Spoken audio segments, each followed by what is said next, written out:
Salve, salve família. Bom, primeiramente, paz de Cristo a todos que estão aí do outro lado da telinha. Eu acho que você não está entendendo nada do que está acontecendo, mas ao longo dessa semana já está tendo uma divulgação no Instagram da juventude da igreja.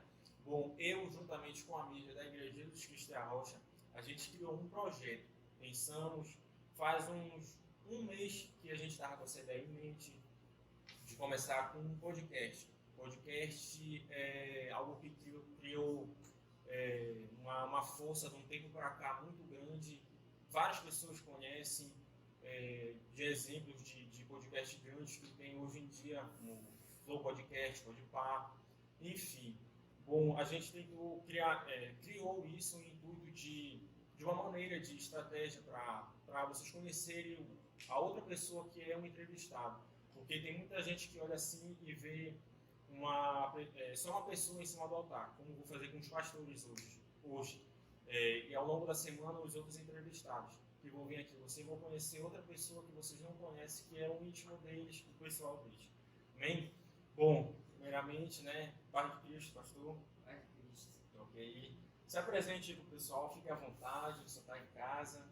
Bom, para quem não me conhece, eu me chamo Pastor Marcelinho, meu nome é Marcelo, mais conhecido como Pastor Marcelinho. Eu sou pastor geral da Juventude Radar, né, que temos o sábado e o domingo Radar. No decorrer da conversa, talvez vocês conheçam um pouco mais, né, mas de início é isso. E aí eu já estou esperando umas perguntas aí que a galera mandou, né, e aí vocês vão acabar me conhecendo mais no decorrer da conversa. Isso aí, pastor. Quantos anos você tem? Eu tenho 26. O senhor se tornou pastor com quantos anos? Eu me tornei pastor com 20 anos. 20 anos, muito bom, né, bicho? Como foi para o senhor naquele momento? Caramba, 20 anos, pastor. Olha, foi um início muito difícil, né? Porque eu não me sentia preparado. Acho que as coisas elas aconteceram, não vou dizer que no tempo de Deus, mas de acordo com a permissão dele. Foi o que acabou me trazendo para o pastoreado. Foi o momento mais difícil da minha vida, né? Que foi quando a minha esposa engravidou e a gente casou. E aí algumas coisas aconteceram na igreja no decorrer desse tempo.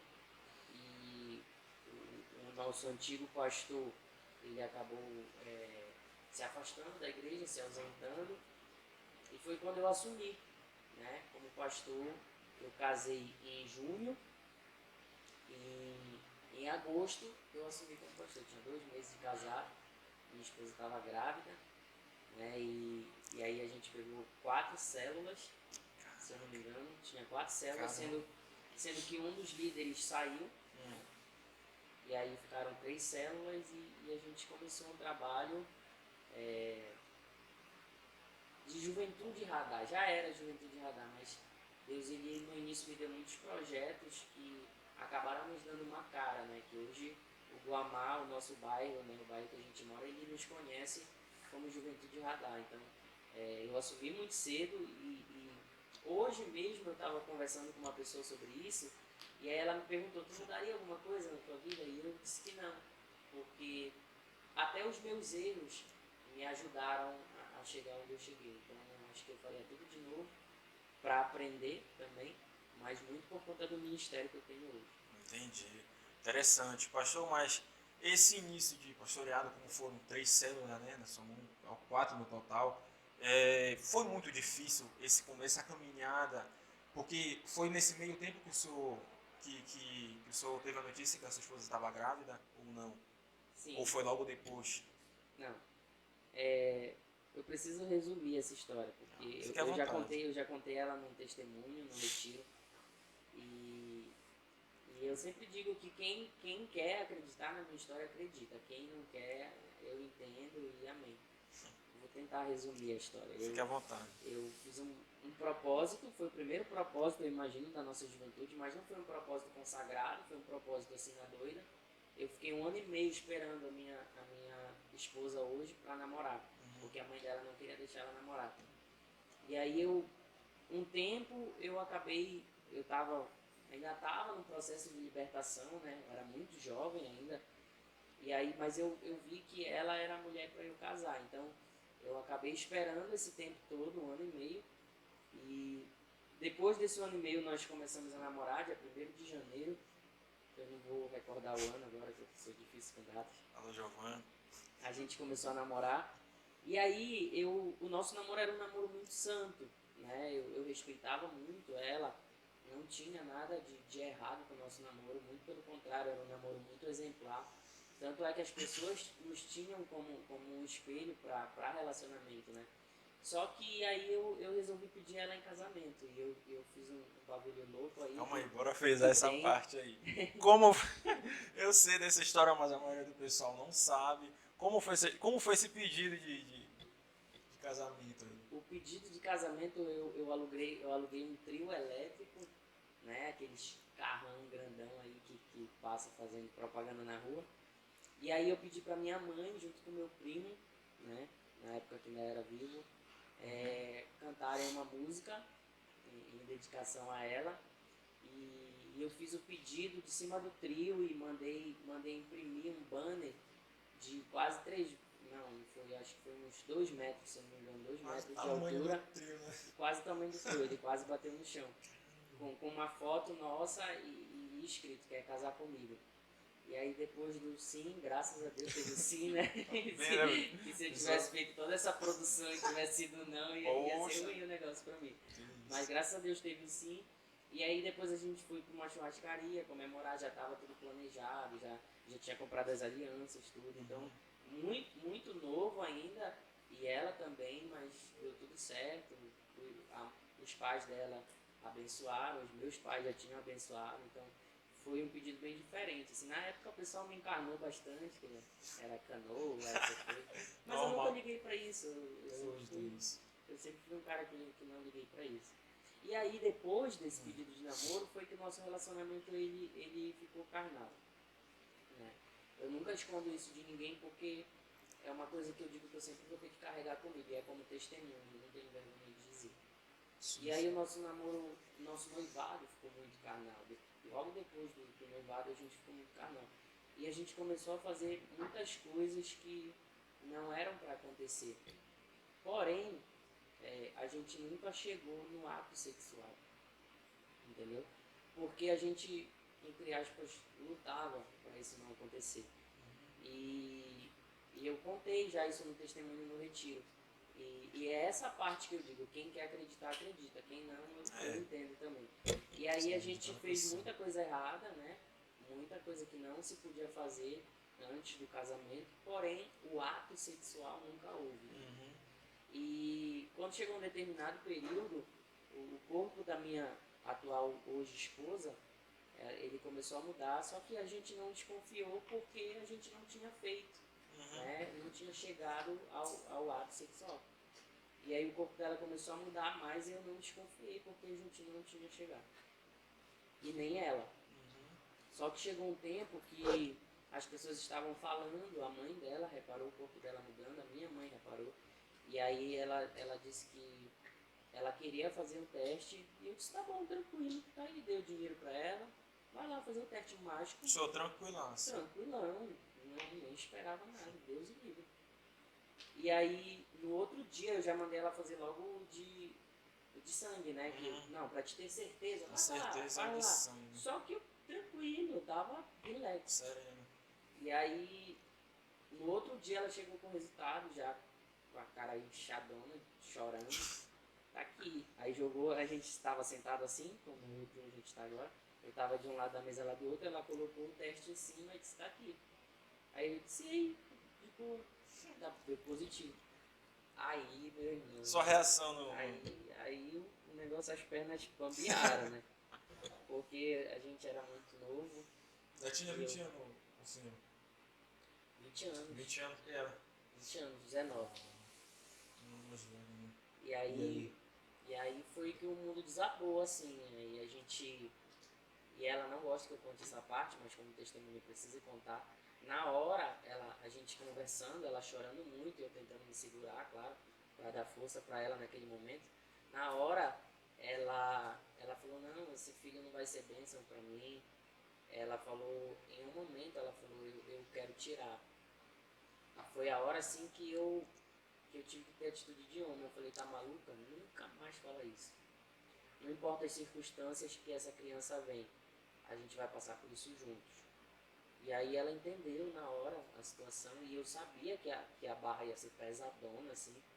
Eu já imaginava, porque eu já tinha visto isso acontecer com outras pessoas, mas no meu caso, eu tinha, logo de início, eu disse assim, não, a gente não vai casar porque a gente ainda não fez nada de, né? Aquilo que eu falei, a gente fez muita coisa errada e a gente tinha consciência disso. E foi uma coisa que eu sempre falei para todo mundo, eu não me isento da minha responsabilidade, né? Mas eu não esperava porque o ato não tinha acontecido. Sim. Mas a gente conversou muito e eu falei que a gente ia passar por aquilo juntos e que essa criança ia ser uma bênção. Eu até falei pra ela, tu tá falando isso agora, mas depois que nascer a gente vai esquecer de todos esses problemas. Porque o meu sonho, um dos maiores sonhos da minha vida era ser pai. Né? Então eu já sabia que eu ia ser muito feliz com isso. Mas eu também sabia que as coisas não iam ser nada fáceis. E aí depois eu tive que contar pro meu pai, pra minha mãe. Como foi a reação deles? Tipo, como a sua mãe e a mãe dela já desconfiaram e mandaram fazer o teste, né? Mas o chefe, o pai mesmo. Não, o papai, pra quem conhece, sabe, né? O jeito dele, assim. E foi até engraçado quando eu contei pra ele, porque eu cheguei em casa junto com ela, né? De mãos dadas, e a gente sentou no sofá. E aí eu chamei ele, pai, vem cá, ele tava, era de tarde, assim, umas 4 horas da tarde. E aí ele chegou, eu tava sentado, ele ficou em pé na minha frente, e eu disse, pai, a Giovana tá grávida. E aí eu... De cara... Foi, eu não sabia. Eu não falar, né? Mas só que... Eu não consegui montar nada pra rodear ele. E ele é um cara muito inteligente também, então eu já sabia que ele ia sacar. E aí eu falei logo de cara, e ele me olhou assim, ele tentou fazer uma cara brava, né? Mas ele não conseguiu. ele disse, e agora? E aí, o que vai acontecer? Eu digo, olha, eu não sei ainda, mas a gente precisa falar porque a gente não vai conseguir esconder. Isso é uma gravidez, né? E aí ele falou pra minha mãe, a minha mãe ficou muito chateada, muito triste, na verdade. Ela ficou até um tempo brava mesmo comigo, mas entendo ela 100%, poxa, a gente era um espelho, né? As pessoas diziam, não, a gente quer ser um casal igual vocês, a gente vai esperar, e esse era o intuito da nossa vida, mas acabou acontecendo. Porque querendo não foi antes do casamento, né? Isso. E, os pais de cada um de vocês sabiam, mas como vocês já eram da igreja, né? Sim. Então, como foi essa notícia para o pessoal da igreja?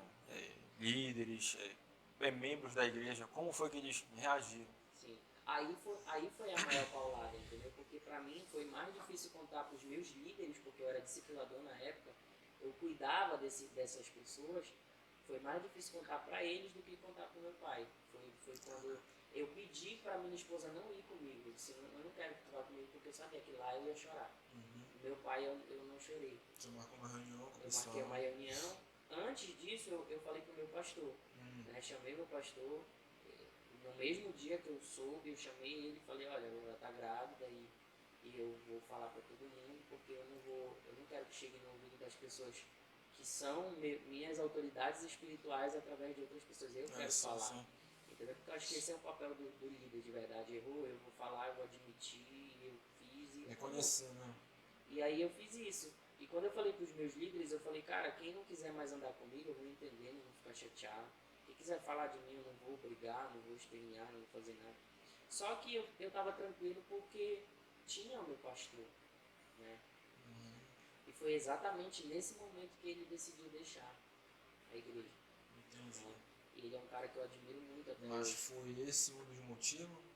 Não. Deixar a igreja ou teve outro? Não, muito pelo contrário, ele me deu muito apoio. Ah, sim. Ele não deixou a igreja por isso, mas ele já não estava me sentindo à vontade aqui, eu imagino, não posso falar por ele, mas eu imagino que seja isso. Né? E ele acabou decidindo, só que foi aí que o meu mundo desmoronou, entendeu? Porque eu, desde jovem, o meu maior amor sempre foi no ministério.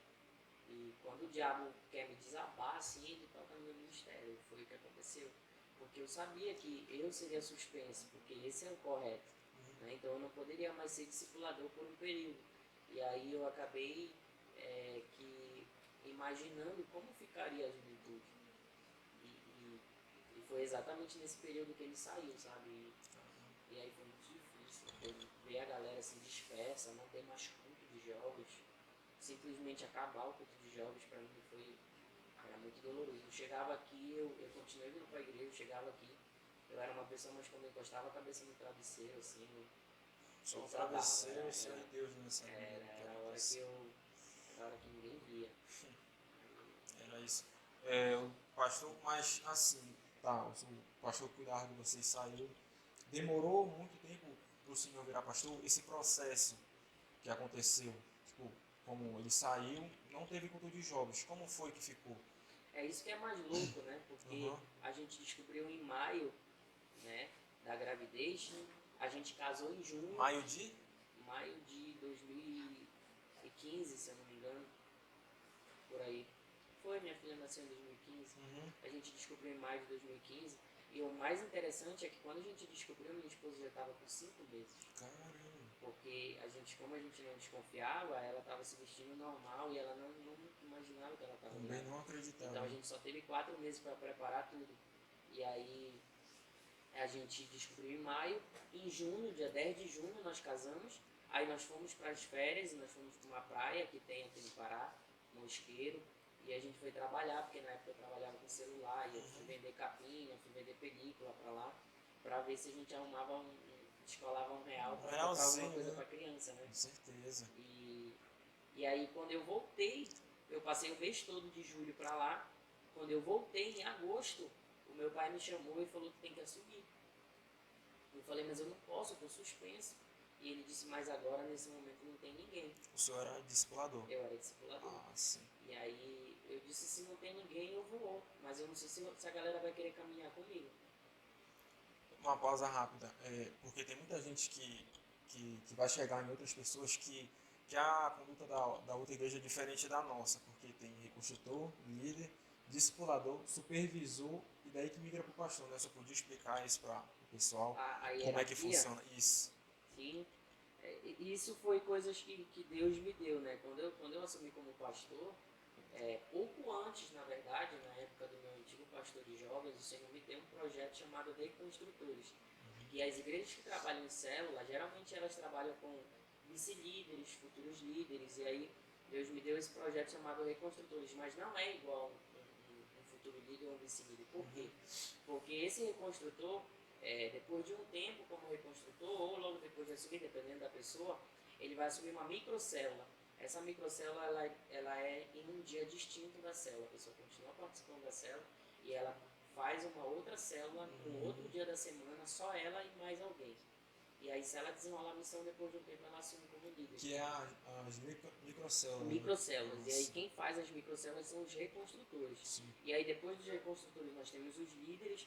Depois, nós temos uma outra coisa que eu chamo de pilares, né, que são os pilares da juventude. Sim. E os pilares da igreja, hoje, que o pastor adotou para a nossa igreja. Então, os discipuladores são os pilares, né? Mas eu sempre digo, nem todo pilar é discipulador. Você está entendendo? Sim, mas sim. todo discipulador é pilar. Entendi. Porque ele cuida das células. E depois deles são os pastores de rede, que hoje são o pastor Dudu com a pastora Kelly, que são um casal, e o pastor Ender com a pastora Bia, que são o pastor Ender e a pastora Bia do sábado, e o pastor Dudu e a pastora Kelly do domingo. Né? E depois vem eu como supervisor, né? Pastor, supervisionando essas duas redes. Sim. A do sábado e a do domingo, porque a nossa igreja já não comportava mais a nossa juventude. E aí no tempo da pandemia, até mesmo para distanciar um pouco a galera, a gente acabou multiplicando. Mas graças a Deus, os dois cultos já estão quase lotando. Graças a Deus. A gente parou, foi... O seu pai falou que olha, tu vai assumir. Aí você continua. Sim. Aí ele falou, olha, tem que assumir. E aí eu disse, cara, eu vou assumir, mas eu não sei se a galera vai querer andar comigo. E eu chamei os líderes e falei, olha, se alguém não quiser andar comigo, eu entendo, eu respeito, porém, eu vou pra cima, cara. Eu sempre amei meu ministério, sempre amei a obra. Você ficou com medo, não? Muito, demais. Todo domingo que eu chegava aqui pra pregar, eu chegava com a cara mais deslavada e com vergonha, porque eu dizia assim, eu vou pregar o quê? Minha esposa tá grávida, eu acabei de casar, né? Eu vou falar o quê pra galera? O que eu vou pregar? E aí o diabo, ele tentou por um período colocar na minha cabeça que eu não tinha potencial. através de algumas pessoas falaram, as pessoas que me admiravam como um homem de Deus, acabaram falando que o culto não ia crescer, porque estava sendo feito de qualquer jeito, porque eu não sabia pregar, eu não tinha palavra, e a galera que estava comigo não ia dar conta, e não ia passar de 30 jovens, eu cheguei a ouvir isso, né? Só uma pergunta antes. Do pessoal o seu pastor saiu, do pessoal, saem muitos líderes de lá? Como que o que sobrou para o senhor para construir de novo o culto de jovens? É a mesma quantidade do que tinha antes ou saiu muita gente?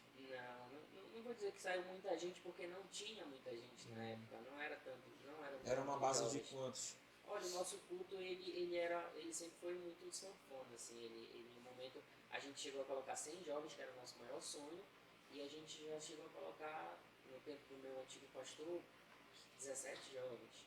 Só que isso aconteceu comigo também, no início, Sim. entendeu? Mas algumas pessoas saíram, sim, algumas porque não me respeitaram como pastor, e eu super entendo essas pessoas, ninguém é obrigado a andar com ninguém, e aí quem não se sente à vontade, eu também não tenho um pingo de mágoa, de raiva dessas pessoas, mas algumas saíram por isso. No mesmo período que meu pastor saiu um líder que era confidente meu, que eu contava meus segredos para ele, que era o Jades, e até hoje admiro muito ele, abraço para ele, tá morando lá em Santa Catarina, se não me engano. Se ele estiver vendo aí, um abraço para ele, te amo. E foi muito doloroso, assim, mas o mais incrível é que Deus, ele gerou a equipe, sabe? Quando eu vi a equipe chegando assim, aí eu cresci, sabe? Porque era muito difícil no início, mas quando eu vi a equipe sendo montada, e a equipe que foi montada, a base tá até hoje comigo. Até hoje, nenhum 6 anos de saiu. trabalho e tá até hoje, graças a Deus. A maioria é pastor e quem não é discipulador, tá todo mundo aí. Aí essa caminhada vem até hoje, né? Teve algum ponto crucial assim do seu. Quantos anos de ministério, pastor? De pastor mesmo, 6 anos. 6 anos, né? Teve algum. No meio desses 6 anos pra cá, teve um ponto crucial assim que você falou, caramba, não dá pra mim. Não quero mais isso. No De primeiro, desistência, assim, de não quero, eu não vou me afastar da igreja, não vou desviar, eu só quero ser mais uma pessoa ali, mas que esteja adorando, que esteja buscando, mas eu não quero mais saber de ministério.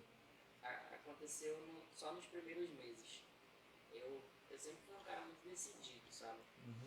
E quando eu disse assim que eu não queria, não era porque eu não acreditava, era porque eu me culpava muito pelo que tinha acontecido na minha vida, sabe?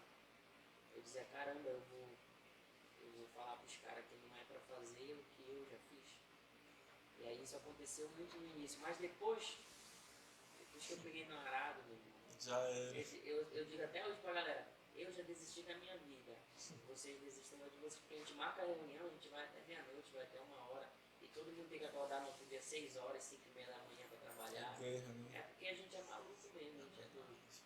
Pastor, voltando um pouco ao assunto da parte que teve a gravidez da sua esposa, antes disso, o senhor não planejou isso, né? O senhor não planejou ter, né? Óbvio. Mas o senhor tinha sonhos para fazer junto com a pastora Giovana? Sim, Viajar, sei lá, algo do tipo? ainda temos. Tem? Meu sonho sempre foi esse, criar uma família, casar, né? Eu queria casar com ela no altar. Hoje nós somos casados só no civil, por enquanto. Vou fazer uma outra surpresa para ela quando a gente for casar. Tá bom? Coisa boa. E aí sempre foi, o meu sonho sempre foi dar uma vida boa para minha família, para minha esposa e para minha filha. Não sabia que seria assim, e a família, mas veio, e eu não me arrependo, sou muito feliz. Não se arrepende? Amém. Vamos lembrar um pouco do seu passado. Como era o pastor? O Marcelinho, né? Até então não era pastor. Como era o Marcelinho na época de escola, muito mulherengo, Rapaz, amizade, que eu era muito atentado na escola. Tá chegando ainda nos cabeludos. Eu sempre fui. Eu era muito, muito mulherengo, eu ficava com as meninas, eu dava em cima das meninas, dava muito trabalho para a mamãe e papai. A mamãe e papai, na verdade, achavam que eu era um anjinho do Senhor. Mas eu era demais, assim. E na escola, principalmente, tive 2 namoradas antes da minha esposa, que não deram certo. Já ia falar ao mesmo tempo. Não, uma depois da outra. Entendi. Mas assim, aqui na igreja também, cheguei a ficar com umas meninas. Logo que o pastor, meu pai abriu a igreja, cheguei a ficar com algumas meninas. E quando eu vejo ela me arrumou de vergonha. Ah, mora aqui ainda? Tem algumas que eu vejo. Aconteceu uma situação, Conte vou aí. falar. Conte aí. Aconteceu uma situação que, quando eu era bem mais novo, eu e meu primo, a gente sempre andava junto. Então a gente foi pelo Lobo Norte. Quando a gente chegou pelo Lobo Norte, a gente viu 2 garotas assim paradas no canto de uma rua. E aí, como ele era sempre o mais vergonhoso, eu era doidão. E aí eu Cara disse, de bora pau. chegar nas meninas e tal. E aí ele falou, bora. Aí quando a gente foi, eu cheguei, aí posso conhecer vocês e tal e tal. Só que a gente bateu um papo legal, mas não ficou. Só que a gente deu em cima das meninas. E depois de anos, um líder meu disse, pastor, dá pro senhor pregar lá na minha célula? Eu disse, beleza, eu vou lá. Aí cheguei na célula, quando eu coloco o primeiro pé dentro da casa, quem eu vejo? A As duas? menina. Ou são Uma delas. uma delas? Aqui eu dei em cima. Ah, olha. Destino. Cara, eu fiquei com muita vergonha. E aí quando ela me viu assim, eu percebi que ela lembrou também. Só que aí eu levando a mensagem, até para descontrair, na hora da mensagem, eu falei pra ela, olha, eu era assim.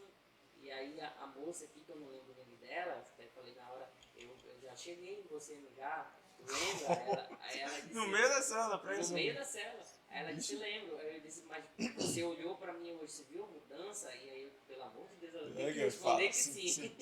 Sim. E ela respondeu que sim, graças a Deus. Eu disse, não, quando você entrou, eu vi realmente uma diferença, uma mudança. Bom, é. Se eu dou o bote errado lá Deus na hora, livre, ia pastor. ser uma vergonha. Se quebrar. Mas glória a Deus, ela disse que viu a mudança. Então, são situações assim que a gente passa pela nossa vida passada, né? Mas é aquilo que eu falei. Tudo é testemunho. Toda testemunha, isso é verdade. Época de escola, como eu falei, isso era daquele de andar de grupinho, briga, pular um muro, gazetar a aula. Briga não, porque eu só aprendi a correr. Nunca fui de briga. Agora, Nunca, mas tipo, nenhum chamou numa bola, uma desavença assim.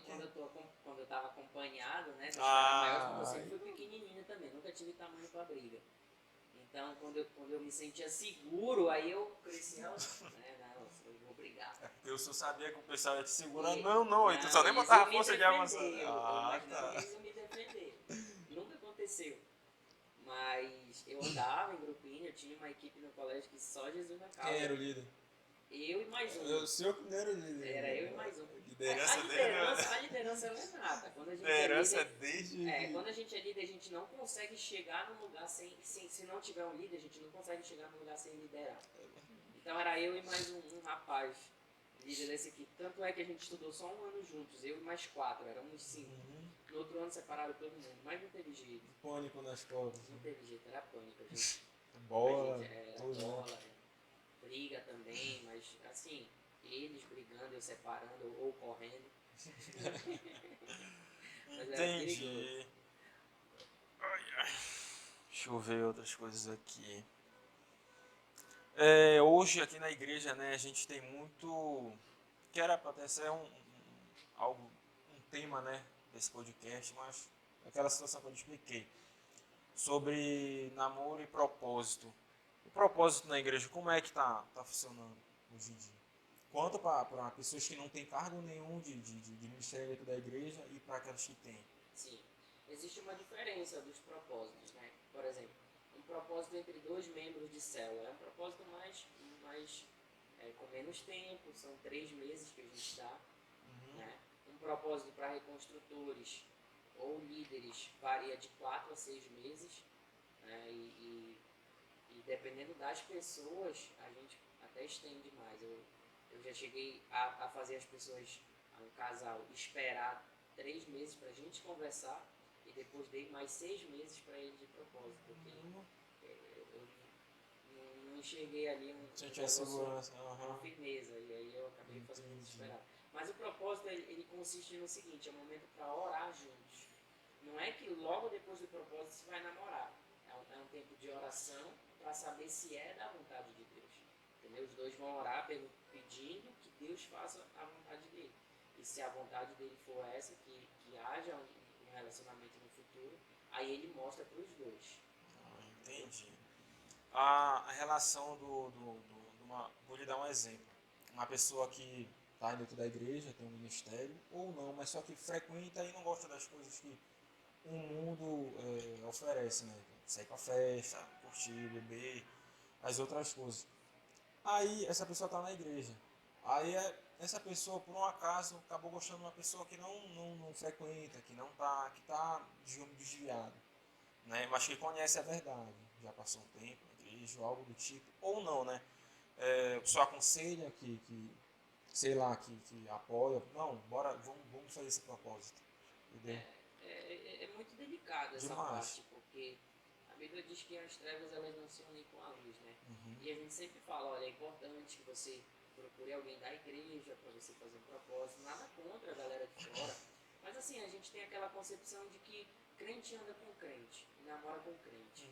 O macumbeiro anda com macumbeiro e namora com macumbeiro, o espírita, assim sucessivamente. Claro, todo respeito, Então, a né? gente, com todo respeito, claro, mas assim, a gente crê de que cada religião a pessoa se encaixa melhor. Né? Então, quando a pessoa chega, pastor, é alguém de fora, eu vou abençoar, se for a preferência da pessoa, vamos abençoar, vamos orar. Claro, o propósito ele só existe depois que as duas famílias estão conscientes do propósito. A gente não abençoa propósito se os pais não tiverem abençoado antes. Ah, entendi. Então, antes da conversa de vir aqui com o senhor, tem que ir passar pelo pai e a mãe de cada tem que ter um, o né? crivo do pai e da mãe. Sim, O maior entendi. responsável e a maior autoridade sobre qualquer jovem é o pai e a mãe. Sim, com Já certeza. teve casos das pessoas chegarem comigo, pastor, a gente quer fazer propósito. E aí, teu pai e tua mãe já sabe? A primeira pergunta que eu faço. Ah, não, mamãe ainda não sabe. Então, como é que eu vou abençoar uma coisa que a tua mãe ainda não abençoou? Não existe essa possibilidade. Isso não importa a idade também, né? Não. E a gente é muito a moda antiga. Vai lá na casa dela, pedir pro papai, pra mamãe, pedir a mãozinha dela, levar um anelzinho, tudo bonitinho. Entendi. Mas a gente tem que ser bem, né, nesse pedido, tem que já deixar bem claro, olha, um propósito é algo que vai dar certo. A gente vai passar um tempo em oração. Sim. Tem que esclarecer logo isso para eles. Sim. Ou não. É porque os jovens da nossa igreja, a grande maioria sabe exatamente como funciona o propósito, mas aqueles que não sabem a gente orienta. Olha, você vai lá, você vai falar que você tem interesse nela e que você quer namorar com ela, mas que vocês vão passar por um tempo de propósito. E esse tempo de propósito aí você vai explicar para os pais. Vocês não vão estar por aí de mão dada, vocês não vão estar em campo de rua, não pode se beijar, entendeu? Ah, querem sair, tem que ser acompanhados, entendeu? Tudo para que haja um respeito no decorrer do propósito. Aí depois, da metade do propósito para frente, a gente já permite os dois saírem sozinhos, já permite os dois andarem de mãos dadas, para que as pessoas comecem a saber que eles estão interessados um no outro. Entendi. Então, vamos para a pergunta, né? Separei umas perguntas aqui pro senhor. Bora lá. Vou procurar aqui.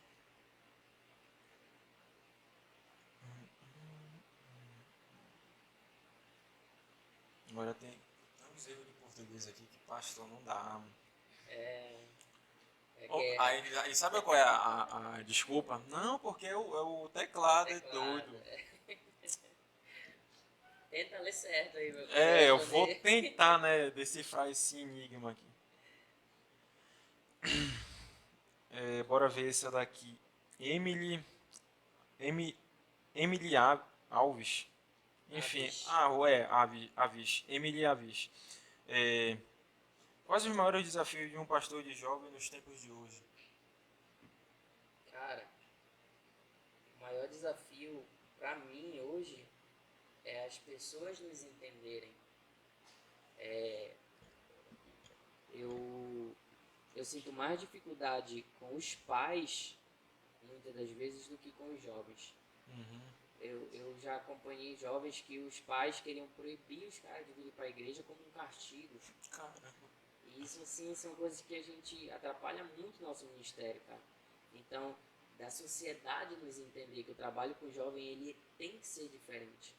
Ele tem que ser diferente, não pode ser a mesma coisa. Em todos os sentidos. Porque não era para ser assim, mas o jovem ele sempre precisa estar sendo motivado, a gente sempre precisa estar fazendo um evento, a gente sempre precisa organizar alguma coisa. E hoje pra gente é tudo uma super produção. Tudo que a gente vai fazer é grande, então é muito trabalho e você ter uma família às vezes que tentar atrapalhar você de ajudar um jovem é triste. Então hoje a nossa maior dificuldade é que as pessoas nos entendam, que o pai entenda que o filho vem para cá para que haja mudança de vida. Só que isso não depende só de nós. Às vezes os pais querem jogar a responsabilidade da criação dos seus filhos para a igreja. E isso é errado. Isso até mesmo diferente da escola. Exato. Tinha coisas assim, não te ensinaram a educação na escola, poxa, eu vou pra escola para aprender português, matemática, ciência, geografia. Exatamente. Tipo, educação a gente aprende em casa com os pais. Eu já tive até alguns impasses com os pais, porque eu tive que falar, cara, eu não educo teu filho. A gente lá dá um complemento da educação. É muito diferente. Você ensina o seu filho a ser educado, você ensina o seu filho a respeitar. E quando chega aqui, a gente reforça isso. Você está entendendo? Só que o grande problema é esse. Quando o filho é mal criado, ele entra na igreja, ele continua mal criado, o que a mãe diz? É isso que tu está aprendendo na igreja? Não, ele aprendeu em casa. A gente que está tentando mudar isso, mas isso ele aprendeu em casa. Ou na rua. Se não foi em casa, foi na igreja, eles não aprendem isso. É verdade. Ela de novo. Qual é o seu sonho para a Juventude Radar? Meu sonho para a Juventude Radar é mudar o mundo. Deus, ele colocou projetos no meu coração assim grandiosos. E graças a Deus, hoje né, a gente consegue alcançar outros estados através da nossa juventude. Estamos conseguindo alcançar outros países também através da nossa juventude. Isso é verdade. Nós não somos tão grandes assim, mas o meu sonho para a Juventude Radar é mudar o mundo. É chegar em países assim e que haja... E isso é um sonho meu como pastor, que o meu bairro, o bairro do Guamá, seja o bairro mais seguro do planeta. Porque se estiver cheio de jovem cristão aqui, não tem assalto, não tem matança, não tem droga. E aí, pra gente fazer isso, a gente tem que ganhar todo mundo. E detalhe, né? Gravações, fotos do retiro passado, né? Já chegaram em outros países, Sim, não foi? Na Inglaterra, em Trinidad, se eu não me engano. Quem sabe mais disso é o pastor Dudu, aquele que fica mais nessa área aí. É o próximo, viu? Ele que fala o inglês, eu sou só do raio. A galera chega comigo, só raio. Entendedores entenderam. Entendedores Só para quem for pro retiro vai saber. A Dix.Stefan, ela disse assim: como saber qual é o meu chamado?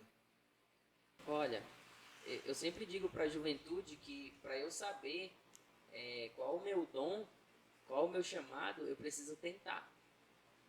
Eu preciso tentar fazer tudo que a igreja me oferece para fazer. Eu preciso tentar ser um reconstrutor. Se eu tenho vontade de cantar, eu preciso tentar. Se eu tenho vontade de pregar, eu preciso exercitar.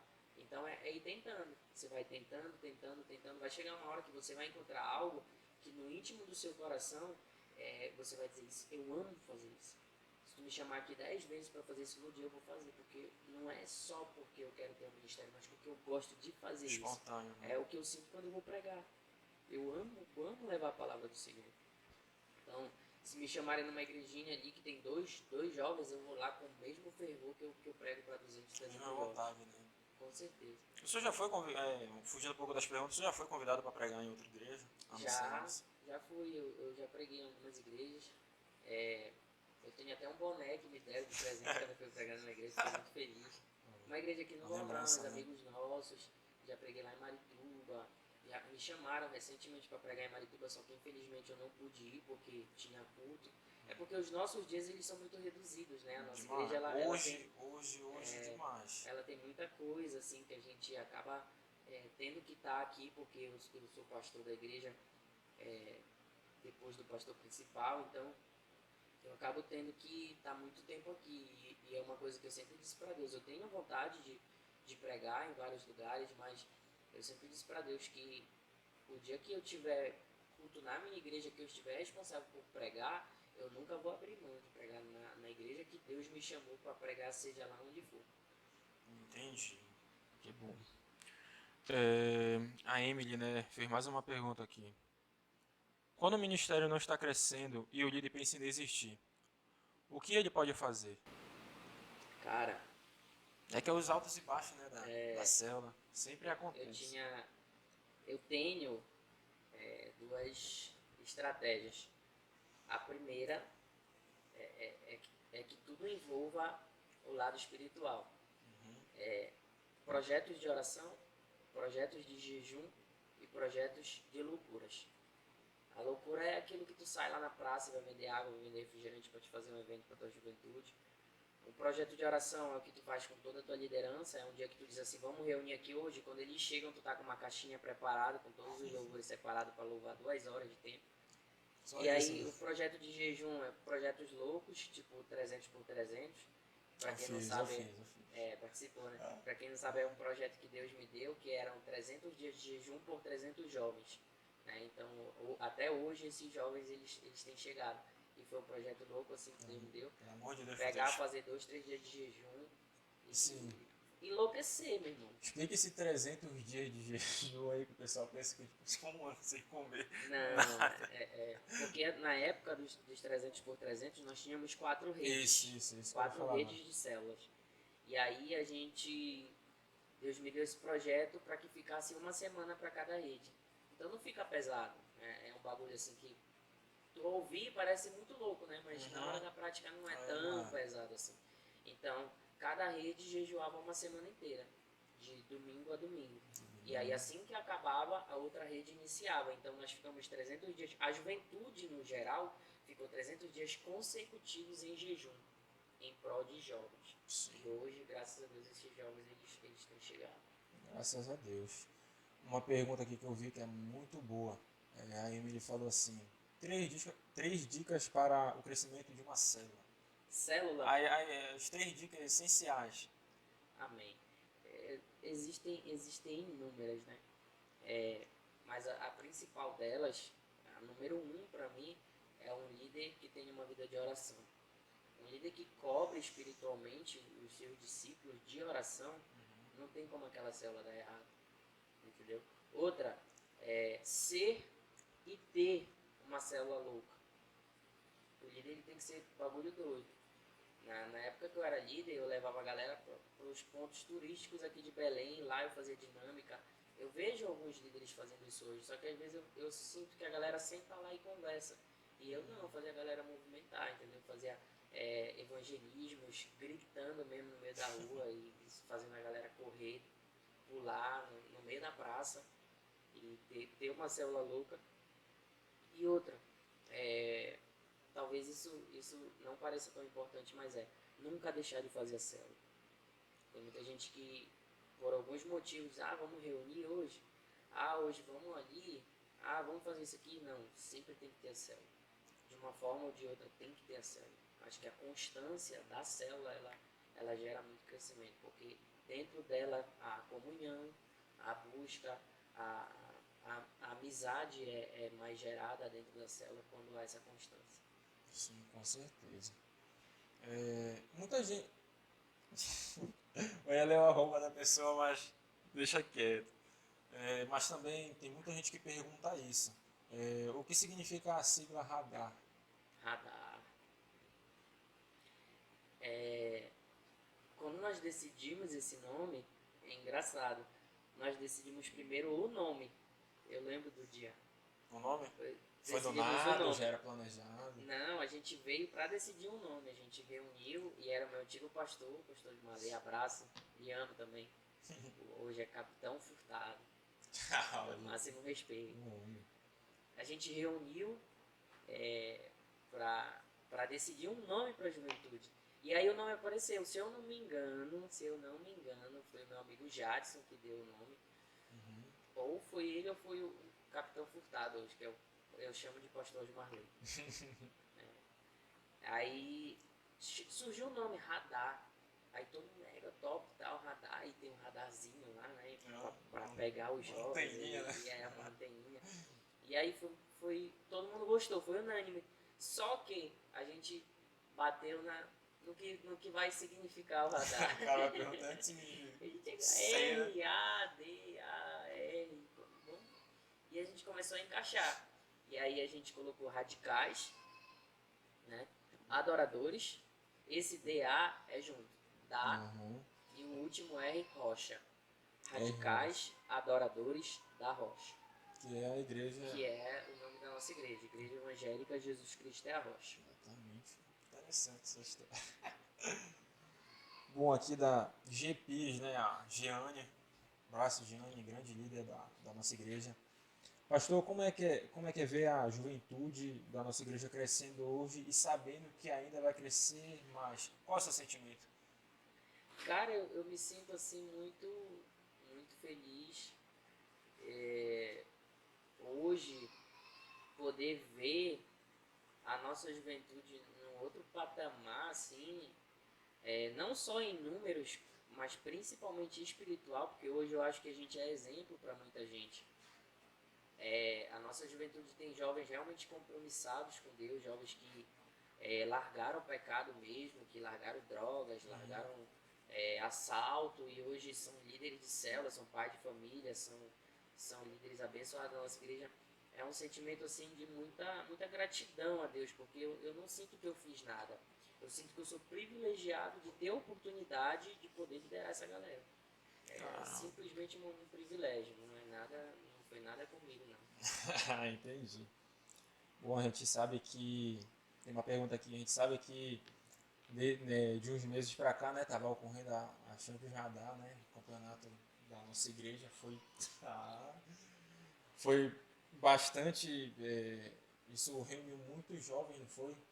Isso foi bom para os dois cultos, como o de domingo, como o de sábado. E o Edu Burro, como tá pela metade, né? Aí eu queria que o senhor lesse, cara do português.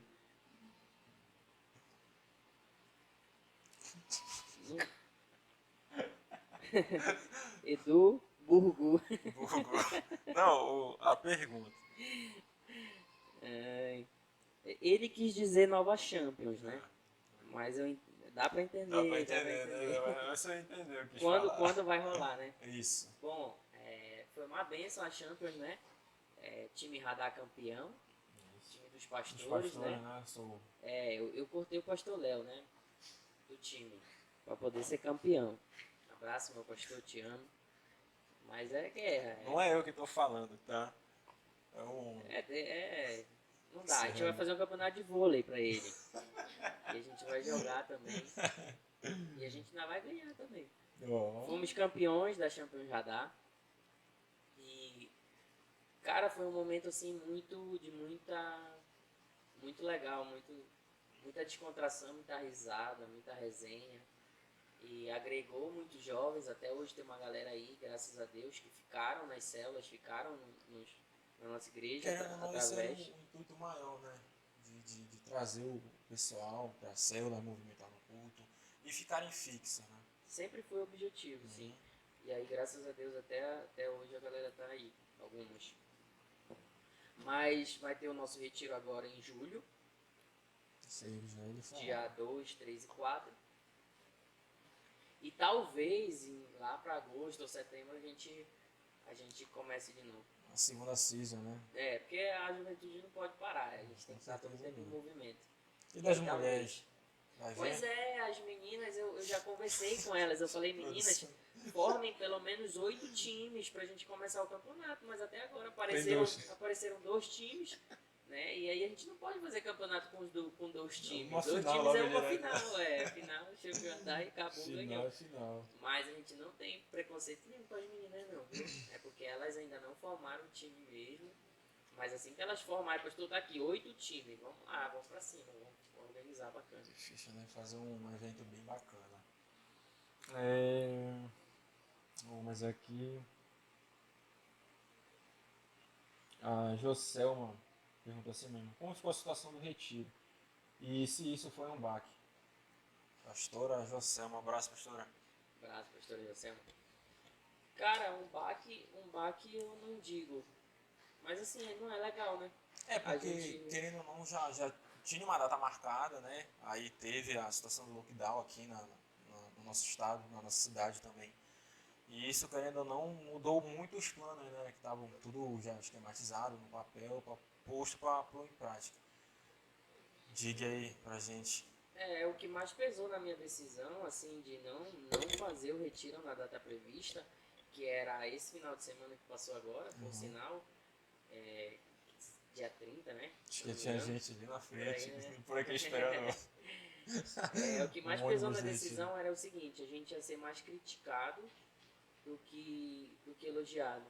E, e porque, com respeito, né, a tantas pessoas que perderam entes queridos com esse momento que a gente está vivendo, Infelizmente. e próximos de mim, eu não recordo de ninguém, mas por respeito a essas pessoas, ao luto de todo mundo, a gente acabou adiando. Mas aqui na nossa cidade, graças a Deus, as mortes têm diminuído, né? Os hospitais já tem vaga, já tem leito. E aí, como liberou tudo, né? Já liberaram as praias, já liberaram tudo. E os balneários, a galera já tá viajando, aí eu já não vejo motivo pra gente adiar tanto assim. Então a Sim, gente sim. marcou pra julho, exatamente para dar o tempo de mais gente se vacinar, né?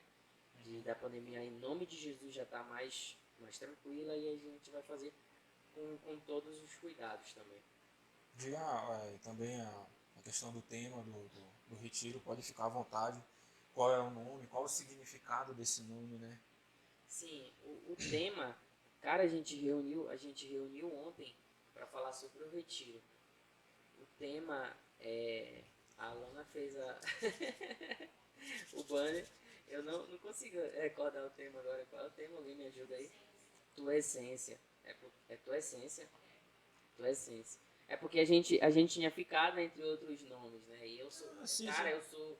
Se tu me perguntar o que eu comi hoje, eu não lembro. Nem eu. Eu sou muito difícil com relação à mente.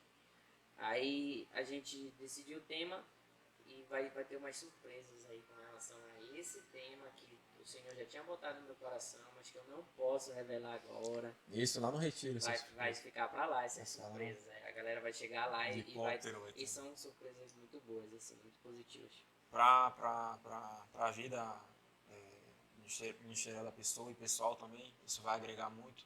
Porque querendo ou não, explique porque tem muitos retiros diferentes da nossa igreja. Tem retiro que a pessoa fica com o celular, na hora de pregar celular. Sim, Entendeu? Explique quantos dias quais os protocolos que são feitos antes.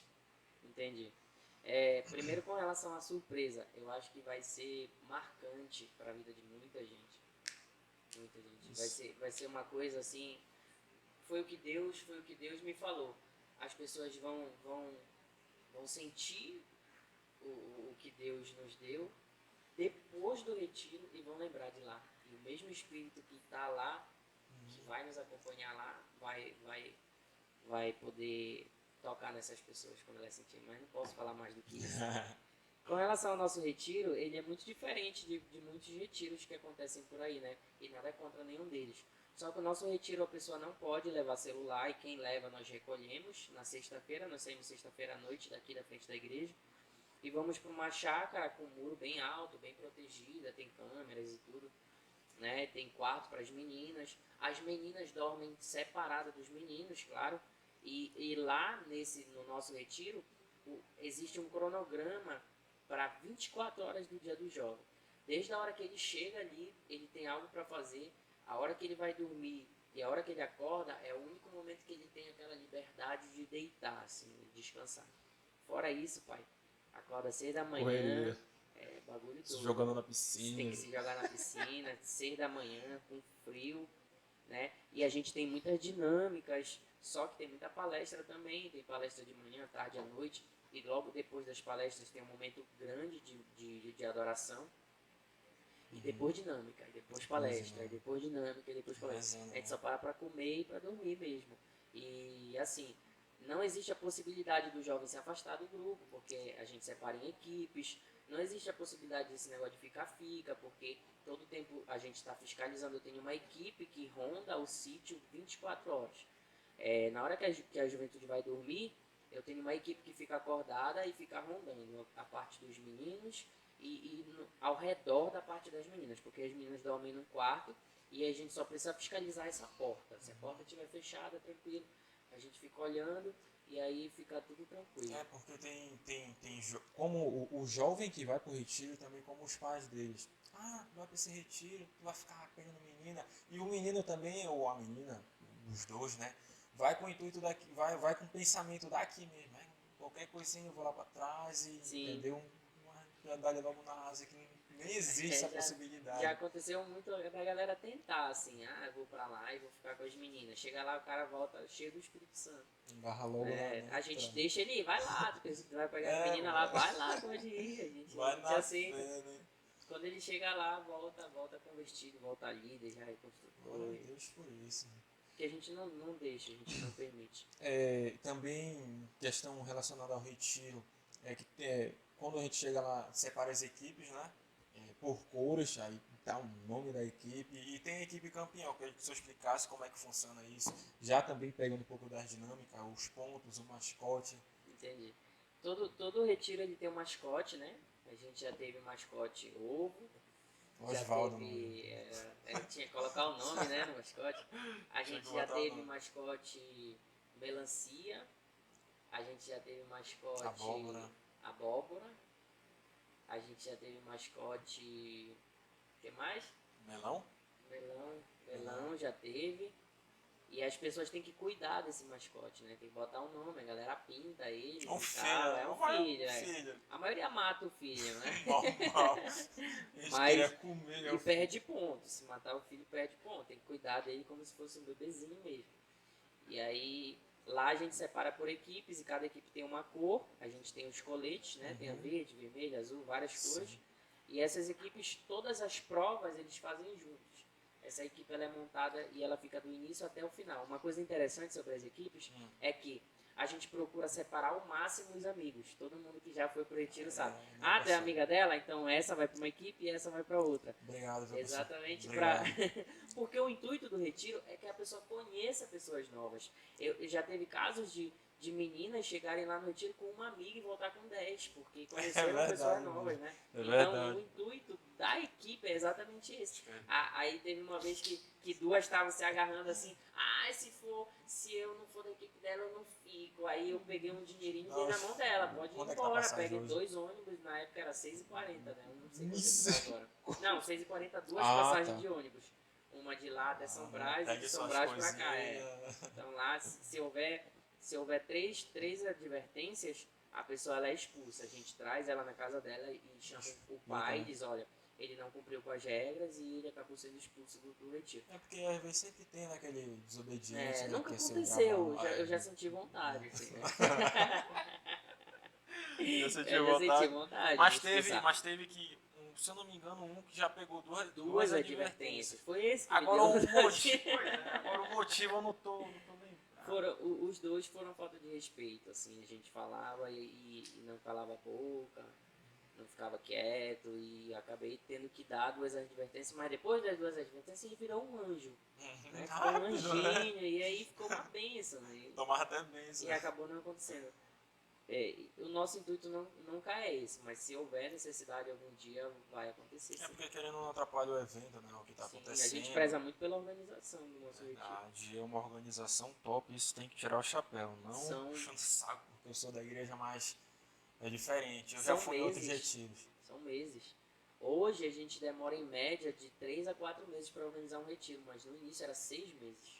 6 meses. Reunindo toda segunda-feira. Toda santa segunda-feira a gente reunia. Assim como acontece hoje. Vários dias de jejum, vários propósitos de jejum. Porque a preparação espiritual também precisa ser muito grande. Tem que ser muito grande. A gente já teve casos ali a maior manifestação demoníaca que eu já vi na minha vida foi lá no retiro. Era assim, situações da gente... Se o cara não tivesse mesmo preparado o espiritual, era coisa do cara dar passo para trás e se espantar mesmo. Até o inimigo envergonhar, né? Sim, a pessoa que tava lá. Sim, as maiores experiências que eu já tive com Deus foi em retiro. Foi em retiro. E isso é quanto para a pessoa que está pregando, administrando a palavra, para aquela pessoa que está ali, né? Que é o ouvinte, o retirante, né? A palavra ela é a espada de 2 gumes, né? Ela corta para lá e para cá. Então, a cada vez que eu vou pregar em retiro assim também, eu me sinto levitando às vezes. O espírito, só para quem já foi, assim, entende o que é. E quem ainda não foi, tá convidado. Viu, galera? Fale de Vai novo ter nosso a retiro. data. Dia a 2, taxa de inscrição também, se eu quiser dias falar. 2, 3 e 4 de julho, logo no iniciozinho das férias. O valor do retiro é R$100. Isso custeia o seu ônibus, custeia a sua alimentação lá, tudo que for necessário, tá bom? E se você pagar até dia 2 de junho, você ganha uma camisa do nosso retiro inteiramente grátis. Passou do dia 2, não tem mais camisa, não tem mais nenhum brinde, só mesmo a inscrição. Em Tá questão legal? também não é o nome, como esqueço, do papel, que assina do responsável, tem um Do contato termo de para entrar. responsabilidade. A inscrição que a gente chama, mas é um termo de responsabilidade. Tem como falar com o retirante, né? Se a mãe quiser saber, como é que tá meu filho, tem como ligar. Sim, nós Tem estamos uns detalhes, disponíveis, sim, os pastores ficam sempre disponíveis quando os líderes nos acionam. A gente vai lá na casa dos pais, a gente conversa com os pais, explica como é, e se liberar, amém. Se não, amém também, a gente entende, porque às vezes o filho não tá merecendo, né? Às vezes tá uma benção e o pai acaba não É liberando. verdade. Mas na grande maioria das vezes ele libera porque a gente explica que tem a brincadeira, mas o principal intuito é o espiritual. E a gente tem muitos testemunhos de Forte, né? pessoas que vieram de lá libertas. Nós temos testemunho de cura, nós temos o testemunho aqui de uma senhora, que é amiga nossa que está morando fora do estado hoje, que ela foi curada de câncer na cabeça. Caramba. Ela tem os exames de antes e depois do retiro, e ela foi curada lá no Glória a retiro. Deus. Ela conta esse testemunho. Então tem gente que tem um outro rapaz que chegou lá viciado no cigarro e voltou de lá, não colocou mais cigarro na boca. Então a gente tem muitos testemunhos mesmo. Glória a Deus por isso. Para a gente encerrar esse assunto sobre o retiro, uma semana antes, né, da data do retiro, a preparação dos pilares, os organizadores do retiro, como é? Eu sei que vocês ficam sem dormir, tentando, planejando para que tudo ocorra no seu devido tempo, tudo cronogramado, né, que o senhor faz lá no retiro. Como Sim. Explica pra gente. Na semana do retiro, na verdade, é a semana mais cansativa. É uma semana que a gente não consegue cuidar tanto do espiritual, assim, é mais o físico mesmo. No dia do pré-retiro, que é na quinta-feira, eu já tô sem voz. Eu não lembro de chegar um dia do pré-retiro que eu não esteja rouco. Porque, assim, além do cansaço físico, é um cansaço mental muito grande. Porque a organização ela é enorme. O nosso último retiro deram 162 retirantes, se eu não me engano. E aí é muita gente, é muita organização. Você imagina fazer uma dinâmica para 162 pessoas. Poxa, E são várias, são mais de 20 dinâmicas que a gente faz lá. Entendeu? Então, assim, tem que dividir, né, nos 3 dias ainda. a preparação para esses momentos ela é muito grande. O material das dinâmicas hoje é muito grande, os coletes, cada detalhe assim a gente pensa. Tudo quando a gente chega lá, pro retirante é uma bênção, né? Tá tudo Chegou pronto, lá, né? é top, Você é tá até legal. na janela, né? Mas assim, se a gente for parar para pensar em cada detalhe que a gente tem que chegar lá e tá pronto, é muita coisa. Então, a semana do retiro não é uma semana tão espiritual, é uma semana muito física, uma semana muito cansativa fisicamente. Entendi. Bom, vamos para... Acho que vou fazer ainda mais 3 perguntas para encerrar, né, o podcast, que tá bom pra caramba. Alana Silva perguntou a si mesmo: qual é o peso e a responsabilidade de ser filho do pastor geral? Olha, hoje eu não sinto. Hoje eu não sinto. Por quê? Bastante. Vou explicar por quê. Porque hoje a galera me respeita como o pastor Marcelinho. Produção. Entendeu? A galera me tem como o pastor Marcelinho. No decorrer desses anos de ministério, eu consegui conquistar o respeito da galera da igreja. Que veio com o tempo, claro. Mas hoje eu não sinto assim esse peso, mas já senti demais quando eu era muito novo. A galera, e é uma coisa que eu falo às vezes nas pregações, que a galera cobra do filho do pastor a espiritualidade que o pastor tem. E isso é algo muito errado, porque acaba afastando a gente. A gente não sente vontade de estar na igreja porque as pessoas, qualquer coisa que a gente faça, as pessoas logo dizem, é o filho do pastor. Entendeu? Então é por isso que a gente vê muitos filhos de pastores desviados hoje. Porque a galera não aguenta a pressão. E aí tu chega num lugar que as pessoas te julgam por tu ser alguém ruim. E quando tu vê, eles estão apunhalando os teus pais pelas costas, estão falando mal, estão criticando, estão saindo, estão trazendo problema para a igreja. Quando a gente é jovem, a gente não consegue entender essas coisas. É A verdade. gente não consegue. Então, quando eu era jovem, eu sentia um peso muito grande. E eu converso, às vezes, com alguns filhos de pastores, e eu percebo que é sempre a mesma mágoa. Eu tô lá com um monte de gente falsa, porque a igreja ela tem problema. Não adianta a gente chegar aqui e ser hipócrita, né? E dizer, não, minha igreja é perfeita. Nenhuma é. Existe. E aí, alguns filhos de pastores não aguentam a pressão de ver os seus pais sofrendo, porque o ministério ele é doloroso, né? Em alguns momentos a gente sofre demais, principalmente quando vem de gente que a gente confia, de gente que a gente ama. E aí, às vezes é doloroso. E um filho ver um pai e uma mãe chorando é algo assim que Quebra mais ainda. no dia que o meu avô morreu, eu não vi meu pai chorando. E aí eu vi meu pai chorando pelo ministério dele, porque alguém falou alguma coisa dele. E isso pra mim, assim, me quebrava, entendeu? Então, eu sentia muito. Eu já cheguei a ver minha mãe chorando 2 semanas direto. Direto. Pensei que a minha mãe ia entrar em depressão. Isso muitos anos atrás, claro. Hoje não, hoje a minha mãe é fogo puro. E as coisas acontecem, ela, todo quem conhece sabe, é cheia da unção, minha mãe. E nem ela sente também hoje tanto essa pressão como eles sentiam antes. Né? Isso era demais e eu sentia muito por ver eles sentindo. Mas hoje, graças a Deus, a galera me vê mais como pastor do que como um filho do pastor. É verdade, isso é verdade. Bom, vamos para a próxima aqui. Já foi respondida. Essa aqui é boa. Jaciele Coelho. Tem projetos para resgatar jovens que já fizeram parte da juventude e hoje estão afastados? Cara, eu não vou mentir, projeto pronto, não. Mas assim, eu tenho um carinho muito grande por todo mundo que já foi daqui, sabe? Quando eu vejo a galera na rua, assim, eu abraço, bora lá e tal. E a gente tá sempre batendo na tecla, não. Eu acho que isso não é um projeto. Eu acho que isso é querer que eles voltem sempre, não é? Agora nós vamos atrás daqueles Só agora, só naquele momento. Não, todo tempo isso tem que acontecer. Alguém desviou, alguém saiu, alguém desanimou, vamos lá na casa do cara. A não ser que ele diga, olha, não venham mais aqui, eu não quero mais vocês aqui. Aí a gente vai respeitar a decisão dele. Mas enquanto isso, meu irmão, a gente gruda nele até ele voltar. Eu já teve vezes de eu chamar, de eu ir atrás de um discípulo, e aí eu dizer, cadê fulano? Aí a mãe dele dizer, ele não tá. E aí eu olhar assim, eu ver ele em cima do telhado. Ele tava em cima do telhado. Sério? Tava se escondendo de mim em cima do telhado. E eu disse, olha, eu vi ele lá no telhado, diga pra ele descer pra ele vir aqui falar comigo. e graças a Deus eu consegui cuidar mas a galera foge, a galera é lisa. Tem uma equipe aí que sangue de Jesus. Tu chega na casa do cara, bora, ele diz, bora. Tá, vai tomar um banho lá. Se tu sair, ele não vem, ele some.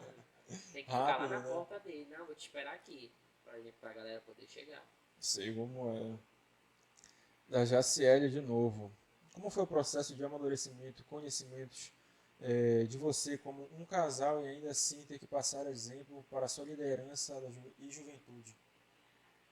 Cara, eu sou muito aberto assim com relação à minha vida como casal.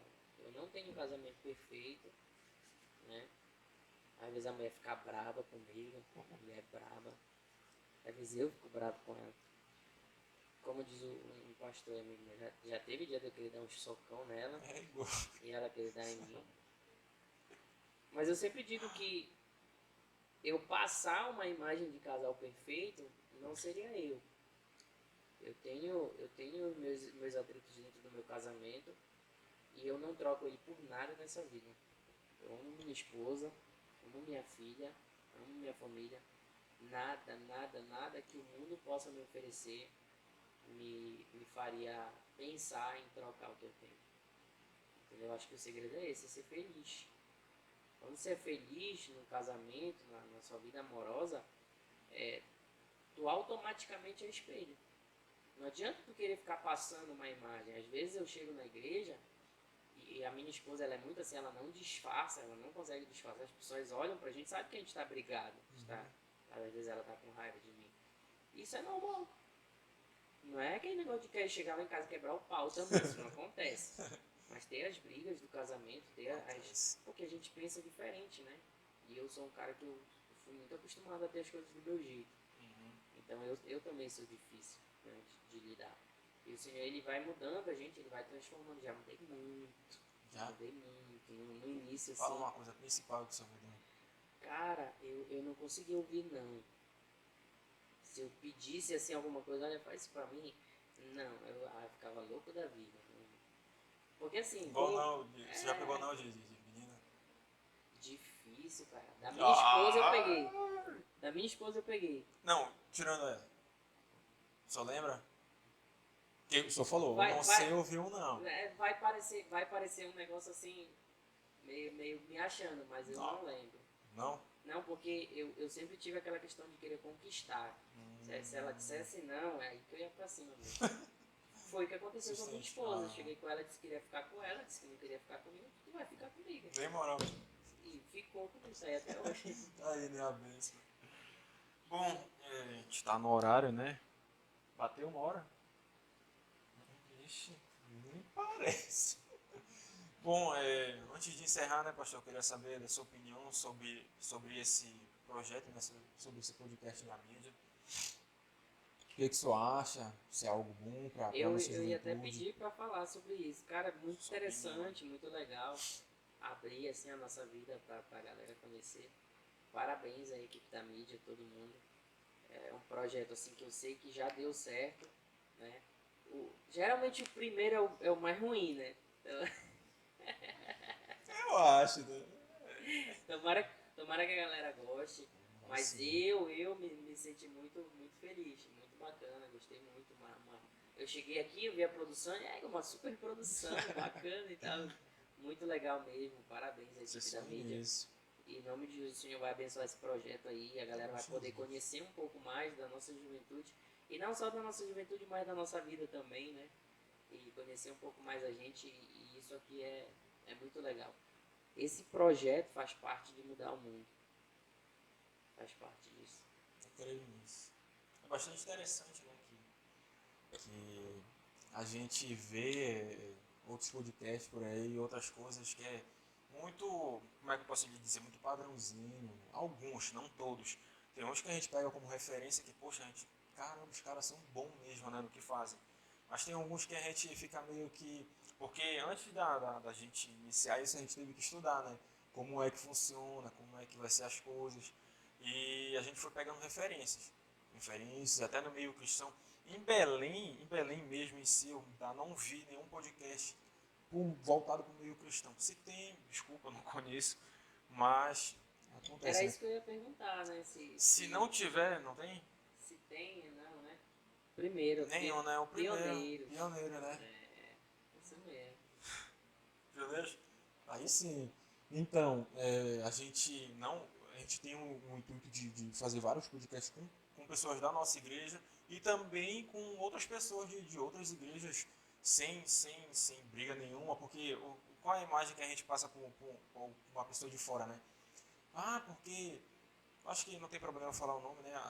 O cara da Assembleia é brigado com um cara que é da Quadrangular, não sei o que, da Igreja Batista não gosta de fulano, não sei o que, porque critica o jeito que se veste, o jeito que se anda. Tem gente que fala que no tempo que eu era líder, pregava de bermuda, de camisa de marca, ou não usava bico, né?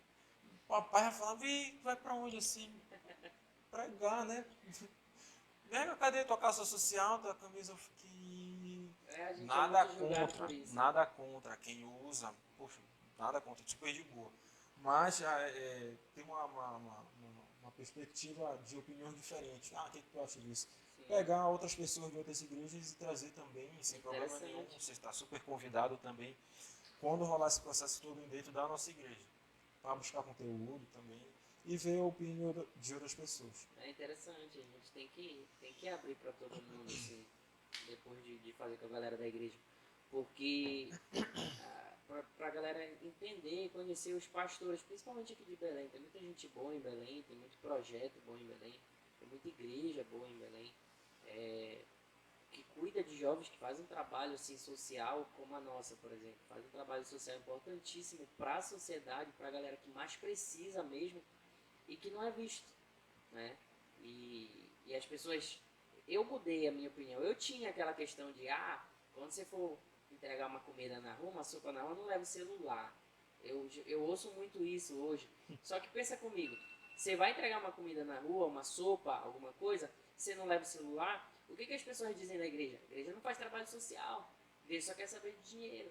A igreja está lá fechada no seu mundinho. Aí quando você leva o celular e filma e mostra, o que as pessoas dizem? A igreja está querendo se mostrar, está querendo que todo mundo veja.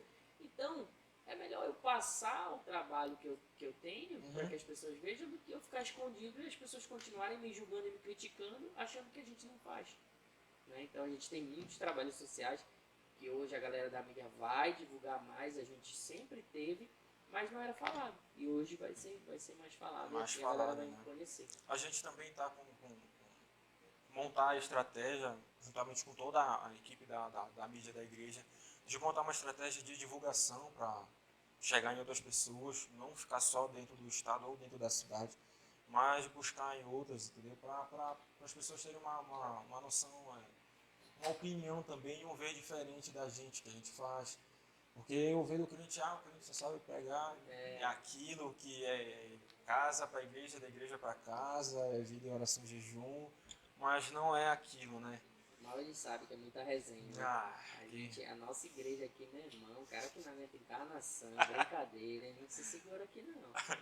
Parece o repá, né? A galera encarna. E eu também sou da resenha, me encarna, mas eu vou encarnar também. Claro que tem o respeito, né? Tem, Tem claro. que ter o respeito, né? Então, é isso, né? Então é isso, pastor. Valeu pelo vaca. Amém. Uma honra de ter o senhor aqui, o primeiro convidado, né? De muitos que também estão vindo aí. Foi bacana, o senhor gostou do bate-papo? Ótimo, amei as perguntas, a resenha. Filé. Muito, muito legal. Isso foi bacana. Então, é isso. Vamos postar nas redes sociais da nossa juventude, Instagram da juventude e YouTube também, que a gente vai fazer.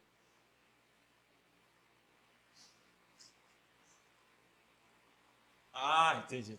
É tudo ao vivo aqui, calma. O Instagram da juventude, as redes sociais, todas vão estar aqui embaixo. É só você seguir, assistir lá, compartilhar muito para que isso não fique só aqui, mas que chegue a outras pessoas. No início vai ser muito difícil. Isso é uma verdade para todos, mas a gente com fé e perseverança a gente vai conseguir chegar lá. Então, deixa o like, compartilha para todo mundo e é isso. Estamos juntos e a paz de Cristo.